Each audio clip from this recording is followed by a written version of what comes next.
আশপাশে অনেক আবাসিক ভবন, কিন্তু এর মধ্যে একটি ভবনকে টার্গেট করে ইসরায়েল।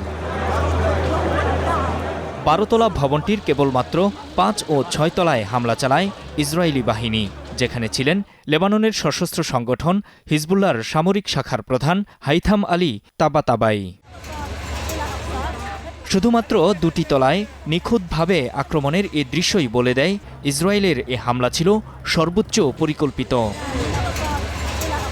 রোববার লেবাননের রাজধানী বৈরুতের দাহিয়াহ এলাকায় হিজবুল্লাহ নিয়ন্ত্রিত এই অ্যাপার্টমেন্ট ভবনে হামলায় তাবাতাবাই সহ নিহত হয় অন্তত 5 জন।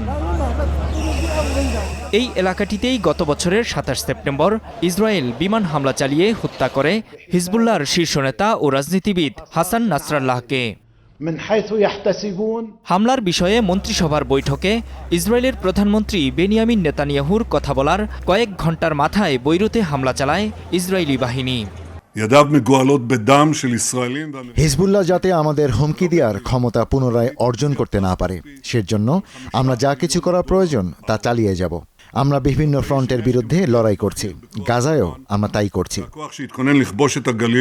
অন্যদিকে হিজবুল্লাহও নিশ্চিত করে তাবাতাবাই নিহতের তথ্য, যদিও তাদের বিবৃতিতে উল্লেখ করেনি যে তাবাতাবাই কোন দায়িত্বে ছিলেন। এর আগে তাবাতাবাইকে ধরিয়ে দিতে পুরস্কার ঘোষণা করেছিল যুক্তরাষ্ট্র। এমন সময় হিজবুল্লাহর শীর্ষ কর্মকর্তাকে হত্যা করা হলো যখন আর মাত্র 3 দিন পরই 1 বছর পূর্তি হতে চলেছে ইসরায়েল ও হিজবুল্লাহর মধ্যে যুদ্ধবিরতির। 2023 সালের 7 অক্টোবর ইসরায়েল গাজায় প্রবল হামলা শুরুর পরদিন 8 অক্টোবর ইসরায়েলে হামলা শুরু করে হিজবুল্লাহ। চলতে থাকে পাল্টাপাল্টি হামলা। এরপর যুক্তরাষ্ট্রসহ 5 দেশের যৌথ উদ্যোগে গেল বছরের 27 নভেম্বর যুদ্ধবিরতি চুক্তি করে ইসরায়েল ও হিজবুল্লাহ। নূর মোহাম্মদ, স্টার নিউজ।